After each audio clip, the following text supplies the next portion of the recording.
damai sertamu, Yusuf, dan bagi rumah ini, kata Yesus, seraya mengangkat tangannya untuk memberkati sesudah menempatkannya di atas kepala si pelayan tua yang sudah putih rambutnya. Lazarus dan Marta, sesudah ekspresi pertama sukacita mereka, tampak agak sedih dan Yesus bertanya pada mereka, "Kenapa, sahabat-sahabatku?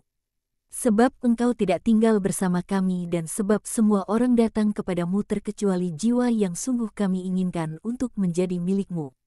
Pergandakan kesabaranmu, pengharapanmu dan doa-doamu. Bagaimanapun, aku bersama kalian. Rumah ini tiada lain adalah sarang dari mana putra manusia akan terbang setiap hari kepada sahabat-sahabat terkasihnya, yang begitu dekat jaraknya. Tapi jika kita memikirkan situasinya dengan suatu cara adikodrati, sepenuhnya lebih dekat dalam kasih. Kalian ada dalam hatiku dan aku dalam hati kalian. Dapatkah kita lebih dekat dari itu? Tapi kita akan bersama-sama sore ini. Duduklah di mejaku. Oh, kasihannya aku, dan aku sama sekali menganggur. Ayo, Salome, ada banyak yang harus dikerjakan. Seruan Maria Alfeus membuat semua orang tertawa sementara sanak Yesus yang baik itu segera bangkit berdiri untuk memulai pekerjaannya. Marta menggabungkan diri dengannya. Jangan khawatir mengenai makanan, Maria. Aku akan pergi dan memberikan perintah yang perlu.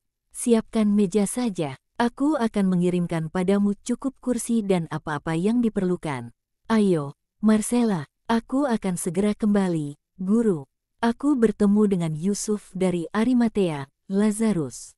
Dia akan datang kemari hari Senin bersama beberapa teman. Oh, baik, engkau akan menjadi tamuku pada hari itu. Ya, dia datang untuk melewatkan waktu bersama kita, tapi juga untuk mengurus upacara sehubungan dengan Yabes. Yohanes, bawalah anak itu naik ke teras atas. Dia akan senang di sana. Yohanes Sebedes, yang selalu taat, segera bangkit dan sebentar kemudian dapat terdengar si bocah sudah berceloteh dan berlarian di teras yang mengelilingi rumah. Anak itu, Yesus menjelaskan pada bundanya, sahabat-sahabatnya, para perempuan dan di antara mereka juga Marta, yang telah bergegas kembali agar dia tidak kehilangan barang satu saat pun sukacita dekat dengan sang guru, adalah cucu dari salah seorang petani Doras. Aku lewat Esdraelon. Benarkah bahwa ladang-ladangnya sama sekali rusak dan bahwa dia ingin menjualnya? Ladang-ladang itu rusak. Apakah dia ingin menjualnya? Aku tidak tahu. Salah seorang dari pekerja Yohanan mengatakannya padaku. Tapi aku tidak tahu apakah itu pasti. Jika dia akan menjualnya, aku akan dengan senang hati membelinya supaya dapat memiliki suatu tempat perlindungan bagimu juga di tengah sarang ular itu. Aku pikir kau tidak akan berhasil. Yohanan sudah siap untuk membelinya. Kita lihat saja, tapi, teruskanlah. Siapakah para petani itu? Dia menyerahkan semua hamba yang sebelumnya. Ya, para petani yang sekarang berasal dari kampungnya di Yudea. Setidaknya si bapak tua, sanak bocah itu, berasal dari sana. Anak itu disembunyikan dalam sebuah hutan, dan hidup seperti binatang liar, supaya Doras tidak melihatnya, dan dia berada di sana sejak musim dingin yang lalu. Oh, anak malang, tapi kenapa? Para perempuan semua tergerak hatinya, sebab bapak dan ibunya terkubur di bawah tanah longsor dekat Emmaus. Seluruh keluarga, bapak, ibu dan adik-adiknya, dia selamat sebab dia sedang tidak berada di rumah. Mereka membawanya kepada si bapak tua. Tapi apakah yang dapat dilakukan seorang petani Doras? Ishak, juga dalam perkara ini, kau berbicara mengenai aku sebagai seorang juru selamat. Apakah itu salah? Tanya Ishak dengan rendah hati. Kau melakukan yang benar. Allah menghendakinya. Bapak tua itu memberikan padaku si anak, yang akan akil balik beberapa hari lagi. Oh, anak kecil yang malang, begitu kecil pada usia 12 tahun. Yudasku 2 kali lipat lebih besar darinya pada usia itu. Dan Yesus, betapa bunga yang indah, kata Maria Alfeus. Dan Salome, juga anak-anakku jauh lebih kuat. Marta berbisik, dia sungguh sangat kecil. Aku pikir dia belum 10 tahun. Kelaparan adalah sesuatu yang jahat, dan dia pastilah sudah menderita kelaparan sejak dia dilahirkan. Dan sekarang, apakah yang dapat diberikan bapak tua itu padanya, jika mereka semua mati kelaparan di sana? Tanya Petrus. Ya, dia banyak menderita, tapi dia baik dan pintar. Aku membawanya demi menghibur baik si bapak tua maupun si anak. Apakah engkau akan mengadopsinya? Tanya Lazarus. Tidak, aku tidak bisa. Baik, aku akan memungutnya.